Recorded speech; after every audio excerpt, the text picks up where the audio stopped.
جو دل سینکڑوں ناپاک محبتوں کے بتوں سے بھرے پڑے ہوں، بلا اس میں وہ اپنی محبت رکھ دے گا؟ نہیں۔ اپنے محبوب بندوں کی محبت کے لیے دل چنتا ہے تو اپنی محبت کے لیے تو پھر اور ان چنے ہوئے دلوں میں سے بھی مزید چنیدہ دل دیکھے گا۔ اس لیے میں نے عرض کیا کہ دو محبتیں ایک دل میں جمع نہیں ہوتی، دو محبتیں ایک دل میں جمع نہیں ہوتی، اسی طرح دو غم بھی ایک دل میں جمع نہیں ہوتے۔ غم دنیا اور غم آخرت ایک دل میں جمع نہیں ہوں گے، اور غم دنیا اور غم مولا ایک دل میں جمع نہیں ہوگا۔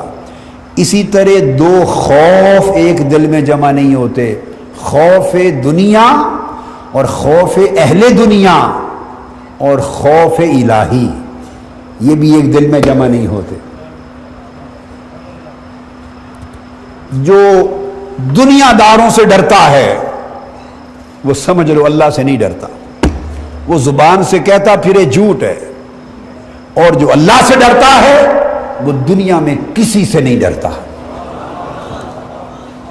یہ معنی ہے لا خوف علیہم ولا ہم یحزنون۔ چونکہ لا کے بعد خوف اور یحزنون کا لفظ دو طور پہ آ سکتا تھا، لا خوف علیہم بھی آ سکتا تھا منصوباً، میری بات کو سمجھے، مگر یہاں لا خوفا نہیں کہا، لا خوف علیہم۔ لا خوف آتا تو اطلاق ہو جاتا، کسی قسم کا خوف نہیں ہوتا، اس میں خوف دنیا کی نفی بھی ہو جاتی، خوف آخرت کی بھی نفی ہو جاتی۔ فرمایا لا خوف، ایک قسم کا خوف نہیں ہوتا، دوسری قسم کا خوف ہوتا ہے، یعنی دنیا کا خوف نہیں ہوتا، ان سے محفوظ کر دیا جاتا ہے اور اس کا اپنا خوف ڈال دیا جاتا ہے۔ دنیا کا غم ان سے چھین لیا جاتا ہے، نقصان بھی ہو جائے۔ وَلَنَبْلُوَنَّكُمْ بِشَيْءٍ مِّنَ الْخَوْفِ وَالْجُوعِ وَنَقْصٍ مِّنَ الْأَمْوَالِ وَالْأَنفُسِ وَالثَّمَرَاتِ، آزمایا جاتا ہے، محبت ڈالنے سے پہلے آزمایا جاتا ہے۔ وَلَنَبْلُوَنَّكُمْ، پہلے تو خوف ہی سے آزمایا جاتا ہے، بھوک سے آزمایا جاتا ہے، نفع نقصان سے آزمایا جاتا ہے، ثمرات چھین کر آزمایا جاتا ہے، مال دے کر آزمایا جاتا ہے، مال لے کر واپس آزمایا جاتا ہے۔ اور سیدنا فاروق اعظم رضی اللہ تعالیٰ عنہ نے فرمایا کہ جب مال نہ ملا تھا، مال کی کثرت نہ تھی، تنگ دستی تھی، ہم صبر میں آزمائے گئے، کامیاب ہو گئے۔ جب غنا آ گیا، مال کی کثرت آ گئی، آزمائے گئے تو ناکام ہو گئے۔ یہ لوگوں کی بات کہہ رہے ہیں، لوگوں کی بات بتا رہے ہیں۔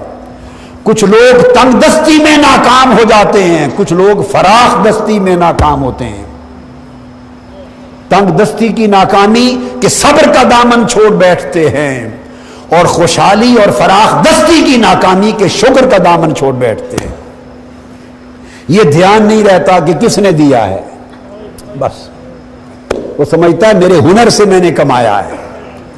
تو اللہ رب العزت وَلَنَبْلُوَنَّكُمْ یہ چناؤ کے لیے ہے، چنتا ہے کہ کیسا ہے، کیسا ہے، اور پھر اگر اچھا پا لے، سارے ٹیسٹ ہو جائیں اور ہر ٹیسٹ میں، ہر ایگزام میں، ہر امتحان میں دل کامیاب ہو جائے، ثابت قدم رہے، صحرا میں اڑنے پھرنے والے پتے کی طرح نہ رہے، جو حرص و ہوس دنیا کی آندھیوں میں کبھی اڑ کے ادھر جاتا ہے، کبھی اڑ کے ادھر جاتا ہے، ان پتوں کی طرح نہ رہے، ثابت رہے، جمع رہے دل اس کی محبت پر، اللہ کے خوف پر، اس کے غم پر، اللہ کی طلب پر، اس کے تقویٰ پر، اس کے توکل پر، اس کی رضا پر، اس کی تخویف پر، اس کی عطا پر، اس کی رحمت پر، اس کی قربت پر، اور اللہ کی طرف تکنے اور اللہ پر جو دل جمع رہے، پھر وہ کہتا ہے میری محبت، اس کا دل ایسی سیج ہے، جاؤ اس پر سو جاؤ،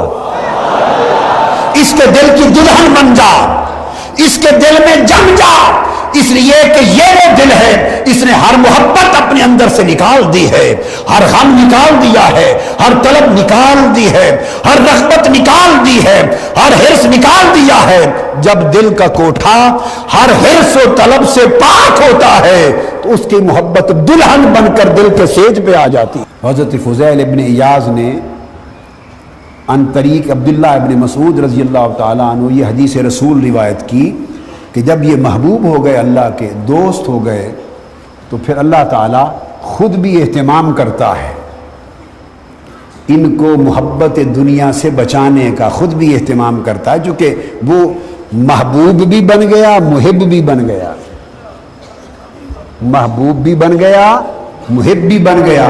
وہ خود بھی حفاظت کرتا ہے تاکہ ان کے دل کسی دوسری محبت میں پھنس نہ جائیں، پھنس نہ جائیں۔ تو کیسا اہتمام کرتا ہے؟ حدیث فرماتا ہے یا دنیا مری علی اولیائی، اللہ فرماتا ہے اور یہ فرماتا رہتا ہے دنیا کو، اے دنیا خبردار سن لے، میرے اولیاء کے اوپر کڑوی بن کے رہ، اے دنیا جو میرے ہو گئے ہیں ان کے لیے کڑوی بن کے رہ، ولا تحلو لی لہم، اور ان کے لیے بہت میٹھی نہ بن۔ ہائے ہائے، یہ پہلی حدیث تھی، میرے اولیاء کے لیے کڑوی بن کے رہ، ان کے لیے بہت میٹھی نہ بن، بڑی شیریں نہ بن۔ ولا تحلو لی لہم، ان کے لیے بہت میٹھی نہ بن جا۔ اگر تو میرے اولیاء کے لیے ہماتن ہر وقت ہمیشہ بڑی میٹھی بن گئی تو فتفتنیہم، کہیں ایسا نہ ہو کہ ان کے دل تجھ میں مبتلا ہو جائے، تیرے فتنے میں مبتلا نہ ہو جائیں۔ اور میں نہیں چاہتا، انہیں مجھ سے محبت ہے، مجھے ان سے محبت ہے، میں نہیں چاہتا کہ وہ تیرے فتنے میں الجھ جائیں، بس وہ میرے رہیں، میں ان کا رہوں۔ کوئی چیز اس کائنات میں اس وقت ایسی موجود نہیں جو من و عن لفظ و حرف کے اعتبار سے اور اپنی کامل ترتیب و ترکیب کے اعتبار سے اسی شکل میں ہو جیسے زبان مصطفیٰ سے نکلی تھی۔ میری بات آپ سمجھیں؟ کوئی شے دنیا میں نہیں ہے سوائے دو چیزوں کے، ایک قرآن اور ایک حدیث۔ قرآن کی حفاظت اللہ نے کی خود، اور حدیث کی حفاظت کا اہتمام اللہ رب العزت نے حضور کی امت کے ائمہ کے ذریعے کرایا۔ انا نحن نزلنا الذکر وَإِنَّا لَهُ لَحَافِظُونَ۔ اب اس کی حفاظت ہو گئی۔ اب آپ ذرا سوچئے، آپ چاہیں کہ کوئی ایسی چیز ملے کہ آقا علیہ السلام کے، اب آقا علیہ السلام کے لب مبارک تو آپ دیکھ نہیں سکتے، آواز مبارک تو آپ سن نہیں سکتے، میری بات سن رہے ہیں؟ ظاہراً صحابہ کرام کی طرح اس مجلس میں تو آپ بیٹھ نہیں سکتے، چہرہ انور اس شان کے ساتھ تو آپ تک نہیں سکتے، سوائے اس خوش نصیب کے کہ جسے خواب میں جلوہ نصیب ہو، یا اس خوش نصیب کے کہ جو بڑے کم کہ جسے حالت بیداری میں کچہری نصیب ہو جائے۔ یہ تو انقا چیزیں ہیں، اقل چیزیں ہیں، لہذا کوئی خوش نصیبی وہ دستیاب نہیں ہے کہ آقا علیہ السلام کے چہرہ انور کو آپ ان آنکھوں سے تک سکیں، آواز مبارک کو ان کانوں سے سن سکیں، کوئی چیز جس کو آقا علیہ السلام نے چھوا تھا اسی حیات میں وہ پڑی ہو آپ ہاتھ میں لے سکیں، کوئی چیز جو آقا علیہ السلام نے دی تھی اسی حیات میں موجود ہو کہ آپ اس کو لے سکیں۔ ہاں ایک قرآن ہے، ایک لفظ اور ایک حرف کے بھی فرق کے بغیر قرآن مجید کے کلمات، قرآن مجید کی آیات، اس کے الفاظ، اس کے حروف، ایک ایک حرف و لفظ وہی ہے جو زبان مصطفیٰ سے نکلا تھا، اور کتنی خوش نصیب ہے امت محمدی کہ جس طرح حضور نے پڑھا اسی طرح آج آپ کے پاس قرآن کی شکل میں ہے. آج جب پڑھتے ہیں الف لام میم ذالک الکتاب لا ریب فیہ، تو خدا کی قسم یہ وہی کلمات اسی ترتیب و ترکیب سے پڑھتے ہیں جیسے مصطفیٰ نے پڑھے تھے. تو آپ گویا تلاوت قرآن کر کے مصطفیٰ کریم کے پڑھے ہوئے کی نقل کر رہے ہیں. اولیاء اللہ جیسا اعمال صالحہ میں کمر بستہ کوئی نہ تھا.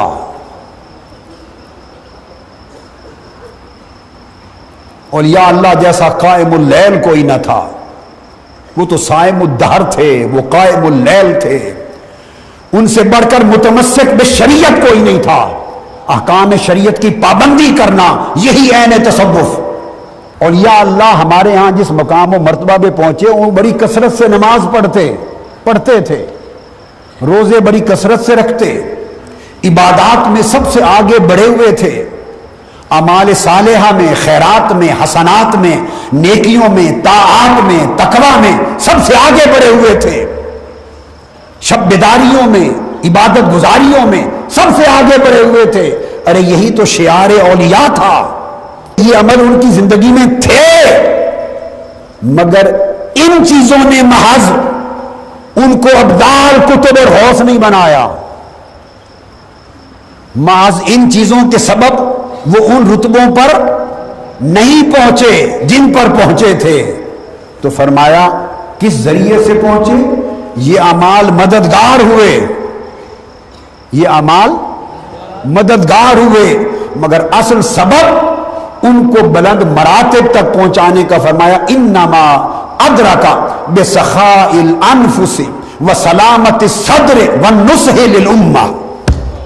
فرمایا تین چیزیں ایسی تھیں اولیاء میں، غوثوں میں، کتبوں میں، نجبا میں، نقبا میں، ابدالوں میں، اولیاء میں، اخیار میں، صالحین میں، اہل اللہ میں. تین چیزیں ایسی تھیں کہ بڑے سے بڑے بلند رتبوں پر انہوں نے پہنچایا. اور یہ شب زندہ داریاں، شب بیداریاں، عبادت گزاریاں، یہ طاعتیں، یہ عبادتیں، یہ ان کی سپورٹر تھیں. رتبے پر پہنچانے والی تین چیزیں تھیں. کیا؟ کہ ان کے نفوس سخی تھے، ان کے نفس سخی تھے. نفس سخی ہونے کا مطلب کیا ہے؟ کہ ان کے نفوس میں کسی کے لیے کدورت نہ تھی.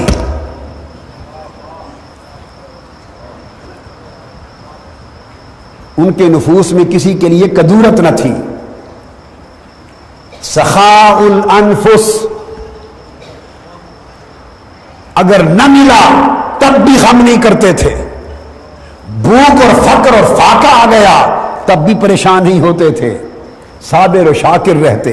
اور دوسرا سبب وسلامت الصدر، اور ان کے دل، سینے، ان کی سلامتی، ان کی سلامتی دلوں کی، کہ ان کے دلوں میں کبر نہیں آتا تھا، تکبر نہیں آتا تھا. ان کے دلوں میں میں نہیں تھی. کوئی نیچے بٹھا دیتا تو دل تنگ نہ ہوتا، کوئی اوپر بٹھا دیتا تو دل خوش نہ ہوتا. کوئی ادب کر لیتا تو دل پھولتا نہ تھا، کوئی بے ادبی گستاخی کر لیتا تو دل رنجیدہ نہ ہوتا تھا.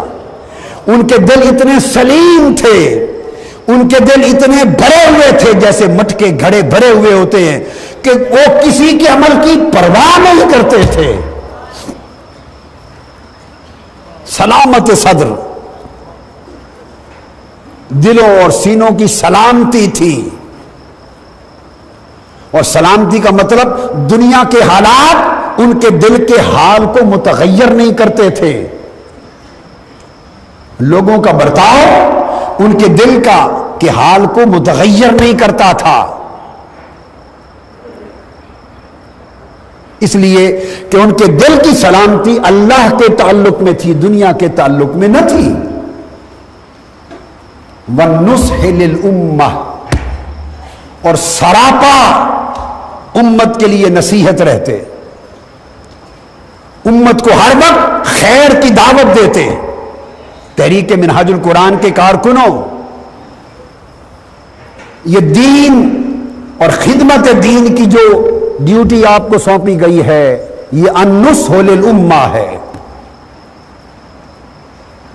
اللہ کی عزت کی قسم، آقا علیہ السلام کے دین کے فروغ و اشاعت کے لیے اور حضور کے دین کی اقامت کے لیے اور حضور کے دین کے ابلاغ کے لیے اور حضور کے دین کے استحکام کے لیے اور حضور کی امت کی بہتری کے لیے تمہارا سفر کرنا، تمہارا تکلیف اٹھانا، تمہارا بھاگ دوڑ کرنا، دروازے دروازے پر جانا اور لوگوں کے ماتھوں کے شکن بھی برداشت کر کے مسکرانا اور دین کی خدمت کا جذبہ لے کر مارا مارا پھرنا 100 سال کی زندگی کے ساری رات کے نوافل سے بہتر ہے، عمر بھر کے روزوں سے بہتر ہے۔ وہ یہ بتانا چاہ رہے ہیں حضرت فضیل ابن عیاض کہ یہ جو ولایتیں ملی، ہم نے بڑی نمازیں پڑھی، 1000 نوافل پڑھ دیے، مگر ان نفلوں نے قطبیتوں تک نہیں پہنچایا، ہمیں خدا کی بارگاہ میں مقربیت کے اس درجے تک نہیں پہنچایا اور محبوبیت کے اس درجے پر نہیں پہنچایا کہ رب خود خوش ہو جائے اور خود پوچھے بندے کیا حال ہے۔ یہ ان اعمال ظاہری سے نہیں پہنچے، بلکہ اس وجہ سے پہنچے کہ ہمارے نفس، ہمارے دل اور زندگیاں اس کے لیے اتنی وفادار ہو گئی تھی کہ دنیا کچھ کہتی پھرے کرتی پھرے ہم اس کی نوکری میں لگے رہتے تھے۔ وَالنُّصْحُ لِلْأُمَّةِ، یہ وہ عمل ہے، یہ سنت انبیاء ہے جس کے لیے انبیاء اور رسول آئے۔ النصح للامہ، انسانوں کی بھلائی کے لیے تگ و دو، امر خیر کے فروغ کے لیے تگ و دو، اس کے لیے انبیاء پر ظلم ہوئے، ان کے ماتھوں پہ شکن نہیں آئے، اس کے لیے انبیاء کو چیرا گیا، انہوں نے النصح للامہ نہیں چھوڑا، اس کے لیے انبیاء کے ہاتھ پاؤں کاٹے گئے بعضوں کے، النصح للامہ نہیں چھوڑا۔ اور پھر آپ نے فرمایا من اظہر لاخیہ الود والصفاء بلسانہ واضمر له العداوۃ والبغضاء، جو شخص اپنے بھائیوں کے لیے جو کام ہم کرتے ہیں، زبان سے محبت ظاہر کرے،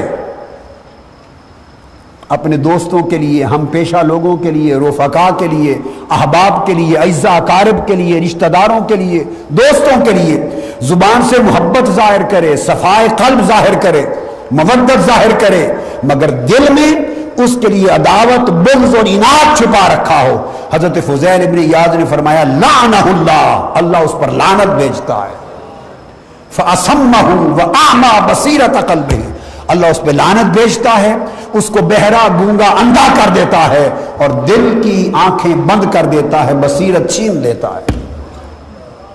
تو سلامت صدر یہ ہے کہ ظاہر اور باطن بھی ایک ہو، جو ظاہر میں ہے وہی باطن میں ہو، ظاہر و باطن کا تضاد نہ ہو۔ ہم ظاہر میں متقی بنتے ہیں، اللہ والے بنتے ہیں، ظاہر میں دین کے خادم بنتے ہیں اور ظاہر میں اہل آخرت بنتے ہیں، اور باطن میں طالب دنیا ہوتے ہیں، باطن میں حریص دنیا ہوتے ہیں۔ اس پر حضرت فضیل ابن عیاض نے فرمایا کہ سن لو، آپ نے فرمایا جو الی الشر کلہ فی بیت جو الی الخیر کلہ فی بیت، فرمایا سارا شر لوگوں گھر کے اندر رکھا گیا ہے اور ساری خیر وہ بھی گھر کے اندر رکھی گئی ہے۔ فرمایا جو الی مفتاح الشر مفتاحہ الرغبۃ فی الدنیا، شر کی چابی دنیا کی رغبت کا نام ہے، سارے شر کی چابی دنیا کا حرص ہے، رکھا گھر میں گیا ہے، گھر سے طلب اٹھتی ہے، خواتین توجہ کریں، مرد کریں، بچے بچیاں سنیں، گھر سے مطالبے پیدا ہوتے ہیں، اس رشتہ دار کو دیکھا اس کا رہن سہن ایسا ہے، فساد ڈالا، ہمارا رہن سہن بھی ایسا ہو، اس کی فراوانی دیکھی، گھر میں فساد ہوا، ہمارے ہاں بھی فراخانی ہو، ہمارے ہاں بھی خوشحالی ہو، فراوانی ہو، وسائل ہو، ہمارے ہاں بھی ایسا فرنیچر ہو، ایسی گاڑی ہو، ایسا گھر ہو۔ فرمایا ہر گھر سے خیر کا چشمہ بھی گھر سے پھوٹتا ہے، شر کا چشمہ بھی گھر سے پھوٹتا ہے کہ رہن سہن اور زندگی کی آسائشیں ایسی ہوں۔ فرمایا پھر شر کی چابی کیا ہے؟ فرمایا شر کی چابی دنیا کی رغبت ہے۔ پوچھا خیر کی چابی کیا ہے؟ فرمایا خیر کی چابی دنیا سے بے نیازی ہے۔ وَجُعِلَ مِفْتَاحُ الْخَيْرِ الزُّهْدُ فِي الدُّنْيَا، اور خیر کی چابی دنیا کا زہد ہے، اور شر کی چابی دنیا کی رغبت اور حرص ہے۔ لوگوں دنیا میں اگر ہم اس زندگی میں حرص دنیا کے بت پال کے پھرتے رہیں، حرص رغبت اور طلب دنیا کے، حرص دنیا کے، شہوت دنیا کے بتوں کے پجاری رہیں، اوپر سے جو لباس چاہیں اوڑھ لیں، اس کا مطلب ہے ہمارے اندر منبع شر ہے۔ کوئی عبادت نور نہیں پیدا کرے گی۔ اپنے احوال کو بدل لو تاکہ اعمال کام آ سکیں۔ احوال کو بدل لو، اندر کا حال بدل لو تاکہ عمل اور کال کام آ سکے۔ باطن کو بدل لو تاکہ ظاہر اچھا ہو سکے، قبول ہو سکے۔ جس کا باطن اچھا نہیں ہے اس کا ظاہر مقبول نہیں ہوگا، کہ دل کو سخت کر دیتی ہیں، اور سخت کے ساتھ پھر تاریک ہو جاتا ہے دل۔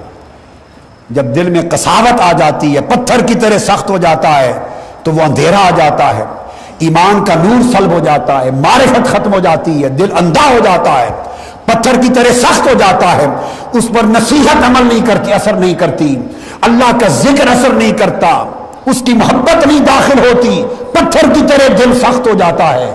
کتنی چیزوں سے؟ 3 چیزوں سے۔ پوچھا گیا کون سی؟ فرمایا کثرت العقل و کثرت النوم و کثرت الکلام، زیادہ کھانا، زیادہ سونا اور زیادہ بولنا۔ زیادہ کھانے سے دل سخت ہو جاتے ہیں، تحریک ہو جاتے ہیں، اور کثرت نوم، بہت زیادہ سونا، اس سے دل تاریک ہوتا ہے، سخت ہوتا ہے، اور فضول اور لغو گفتگو زیادہ کرنا۔